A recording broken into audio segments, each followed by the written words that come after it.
조갑제TV 시청자 여러분 안녕하십니까. 10월 27일 오후 5시입니다. 5시간 뒤 한국 시간으로 밤 10시, 미국 시간으로는 일요일, 현지 시간으로 일요일 오전 9시에 트럼프 대통령이 중대 발표를 한다고 예고를 했습니다. Something very big has just happened. 큰 사건이 터졌다. 지금 막 터졌다. 이런 내용인데요. 그 트위터를 날린 지 90분 뒤에 호건 기들리 백악관 대변인이 중대 발표 시간을 알렸습니다. 이게 뭐냐? 지금 추측이 무성한데 뉴스위크가 특종 보도를 했는데 그것과 연관된 게 아니냐. 즉 IS의 지도자 아부 바크르 알 바그다디라고 있습니다. 여러분도 그 좀 검은색 옷을 입고 나온, 무기를 들고 나온 이 IS 두목이죠. 두목의 얼굴을 보신 적이 있을 겁니다. 이 사람이 시리아 북서부 이드립 지역에서 미국 특수작전, 미국 육군 델타 포스의 특수작전에 의해서 제거되었다, 자폭했다 등의 이야기가 나오고 있습니다. 아직 확인된 게 아닙니다. 또 그 사람이 본인인지 아닌지를 DNA로 확인해야 되니까요. 그리고 지금까지 바크르 알 바그다디가 죽었다는 기사가 여러 번 나왔습니다만은 부정이 되었습니다. 그래서 뉴스위크의 보도에 대해서 반신반의하는데 대체로 이 발표를 하는 게 아니냐 이렇게 추측이 되고 있습니다. 지금 트럼프 대통령은 탄핵 국면에서 아주 곤란한 처지에 있고 더구나 시리아에서 미군을 철수하는 바람에 터키군이 침공하고 러시아가 오히려 미국을 대신해서 주역으로 등장하는 상황에서 만약 시리아에서 미국 특공대가 이런 성과를 알 바그다디 제거 성과를 거두었다면은 당분간 좀 호재라고 볼 수도 있습니다. 발표를 보는 수밖에 없는데 미국 언론은 대체로 알 바그다디 관련의 보도일 것이다 라면서 알 바그다디가 그동안 뭘 했는지 쭉 소개를 하고 있습니다. IS라고 하면은 요사이 이제 좀 잠잠해졌지만은 한동안 한 4, 5년 동안 중동을 공포의 도가니로 몰아넣었던 과격단체죠. 그러면서 시리아와 이라크에 걸쳐서 상당히 광대한 면적을 한데 지배를 했습니다. 특히 이라크의 제2의 도시 모술, 인구가 150만이나 되는데 그걸 수년 동안 지배를 하면서 아주 잔악한 폭정을 했습니다. 이라크 원리주의자 정도가 아니라 오스만 터키가 무너진 다음에 사라진 칼리프 왕국을 만들겠다, 칼리프 제국을 만들겠다, 완전히 종교가 지배하는 나라를 만들겠다 해가지고 실제로 통치를 할 때는 그렇게 했습니다. IS라고 불리죠. IS. 그런데 이 IS를 만든 이 알 바그다디는 사실은 2004년에 미군에 일단 체포됐던 적이 있습니다. 체포됐다가 1년 뒤에 석방을 했는데 이게 미군의 가장 큰 실수입니다. 제대로 이 성분을 분석하고 했어야 되는데, 그런데 한 1년 동안 미군 감옥에 있을 때 이 사람이 더 과격해졌다고 합니다. 그러면서 2009년부터는 가명으로 활동을 하기 시작을 하다가 드디어 2014년에 모술을 점령한 다음에 정체를 드러냈습니다. 그러면서 당신 오바마 행정부 때죠. 오바마 행정부 때 이 정체를 드러내는 게 2014년이군요. 처음 공개됐습니다. 2014년 모술에서 모습을 드러냈는데 이자는 추적을 피하기 위해서 지난 10년 동안 한 번도 휴대전화를 사용하지 않고 항상 메시지는 사람을 통해서 주고받는다고 합니다. 그런데 이 사람 들이 조금 고개를 갸우뚱하는 시각도 있긴 있는데, 지금 이 작전이, 네이비실의 작전이 이루어졌다는 곳이 시리아 북서쪽인데 이드립 지역입니다. 이 이드립 지역은 누가 지금 장악하고 있느냐 하면은 알카이다계의 반군이 장악하고 있습니다. 시리아에서 반군이 지금 아사드 정부에 반대해서 싸우는데 반군도 여러 계통이 있어요. 통합이 잘 되지 않고 있습니다. 이 알카에다가 아사드와 싸우고 있는데, 이 알카에다는 또 IS와는 라이벌이었습니다. 그런데 왜 알바그다디가 라이벌이 장악한 이드립 지역에 갔을까? 그게 좀 이상하다라고 고개를 갸우뚱하는 사람도 있고, IS가 이라크에서 쫓겨난 다음에 이 이드립 지역으로 건너와 가지고 오히려 알카에다와 지금 손을 잡고 있다. 그렇다면은 알바그다디가 그쪽에 숨어 있었을 가능성도 있다. 이렇게 보는 모양입니다. 지금 언론은 조금 더 구체적으로 이야기를 하는데, 이 델타 포스는 미국 육군의 특수전 사령부의 부사령관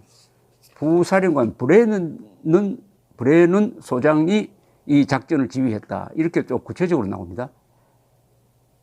존 W. 브레넌 2세가 지휘를 했다. 그리고 CIA가 정보를 제공을 했다. 이런 전체 작전 틀을 보면은 2011년 5월 1일에 있었던 빈 라덴 사살 작전과 좀 비슷한 구도입니다. 2011년 5월 1일 빈 라덴 사살 작전은 그게 실황으로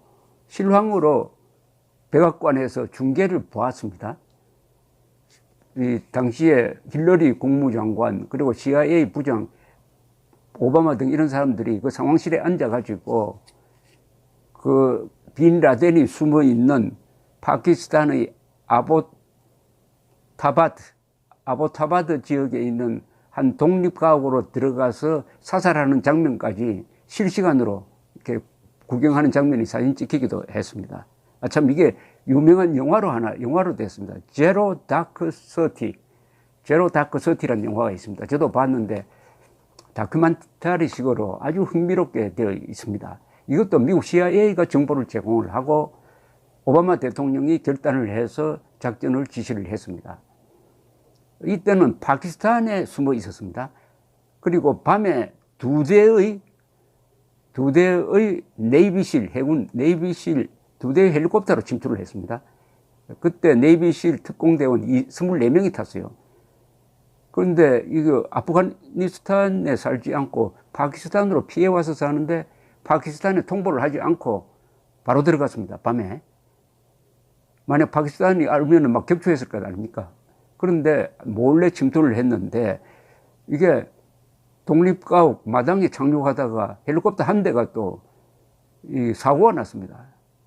그러나 사람은 다치지 않았어요. 일단 사살을 했습니다. 이 저항하는 빈 라덴과 다른 사람 3사람, 4사람을 사살을 했습니다. 그리고 거기 있던 무슨 컴퓨터라든지 이런 걸 압수를 해가지고 비행기 한 대로 탈출해 나오는 장면이 이 제로 다크 서티에 보면 아주 생생합니다. 그리고 빈 라덴은 이번에도 만약 이 IS 두목을 사살했다고 하면은 그 시신을 어떻게 하느냐인데, 이 시신을 어디 묻어놨다가는 이게 또 공격 대상이 되고 뭐 숭배의 대상도 될 테니까 빈 라덴의 경우에는 어떻게 했느냐 하면은 확인한 다음에 이 DNA 테스트를 즉석에서 해가지고 본인이 확인한 다음에는 수장시켜 버렸습니다. 바다에 시신을 집어넣어 버렸습니다. 이때도 이 빈 라덴 그 작전을 할 때도 CIA 분석관이 여자인데 이분이 CIA 부장에게 이 정보는 확실하니까 하자 합니다. 그러나 CIA 부장은 그 정도의 정보 가지고 과연 미국 대통령을 설득할 수 있느냐 이렇게 고민을 합니다. 어느 정도냐? 70% 되느냐? 80% 되느냐? 이렇게 묻기도 합니다. 왜냐하면 다른 나라로 침투를 해가지고 빈 라덴을 처리하는 거니까 잘못하면 국제 문제가 되거든요. 성공하면 또 이게 덮이는데 그런데 이분도 트럼프 대통령이 이 작전이 맞다면은 트럼프 대통령이 서명을 해서 지시를 했다고 봐야 합니다. 이 특공작전은 항상 성공하는 게 아닙니다. 2003년입니까? 2004년입니까? 2003년이군요. 2003년에 이라크 침공작전 때 침공작전 D-Day H-Hour 직전에 미국 CIA가 후세인이 지금 어디에서 모여가지고 모의를 하고 있다 하는 정보를 입수를 했어요. 그래서 여기에 폭격을 해버리자. 그런데 원래 정해진 개전 시간보다 뭐 한 30-40분 앞이니까 이때 먼저 때려버리면은 이라크가 대비를 할 거 아니냐. 이걸 어떻게 하냐. 당시에 CIA 부장이 부시 대통령을 설득을 해가지고 자신 있다. 때리자. 해서 그 숨어 있는 곳으로 추정되는 곳을 폭격을 했는데 나중에 알고 보니까 거기 후세인이 없었습니다. 뭐 이런 실수라 그럴까요? 뭐 특공작전은 항상 그런 불확실성이 있으니까 1976년에 이스라엘이 실시한 그 엔테베 구출 작전, 그것은 아주 대규모로 한 거고, 그때 유일하게 희생된 공격군은 이스라엘의 지휘관이었습니다. 지휘관이 죽었는데 그 사람이 바로 오랫동안 이스라엘 수상을 했던 네탄야후의 형이었어요. 그 사람이 아주 희생되는 바람에 유명해졌고 그 후광을 얻고 네탄야후가 10년 이상 지금 수상을 하고 있습니다. 자, 이런 걸 감안하셔가지고 오늘 밤 10시에 무슨 발표가 나오는지. 근데 IS 이 문제는 일단 해결된 줄 알았는데 이번에 이 터키 군대가 이라크 북쪽으로 들어와서 쿠르드족을 내모는 바람에 이 IS가 다시 준동할 가능성이 있습니다. IS를 이 정도로 잠잠하게 만드는 데는 쿠르드족이 큰 역할을 했습니다. 한 10,000명 이상이 전사를 했는데 미국이 자기를 믿고 쿠르드족을 같이 진압을 했던 쿠르드족이 IS를 진압하는 데 있어서 미국을 그렇게 도와줬는데도 쿠르드족을 버려버리는 바람에 쿠르드족이 오히려 아사드 정부군의 도움을 받아가지고 지금 자신들을 보호하고 있는 아주 비참한 상황이 되었습니다. 그런 틈을 타서 IS가 다시 일어날 것이다. 그러면 IS가 한때 세계 100개국의 네트워크를 가지고 있었습니다. 곳곳에서 테러를 한 건 잘 아시고 있지 않습니까? 그런 가운데서 만약 IS의 두목을 제거하는 데 성공했다고 한다면 트럼프는 잠시 숨을 돌릴 수 있을 것이라고 생각을 합니다. 오늘 밤 10시에 중대 발표가 있답니다. 감사합니다.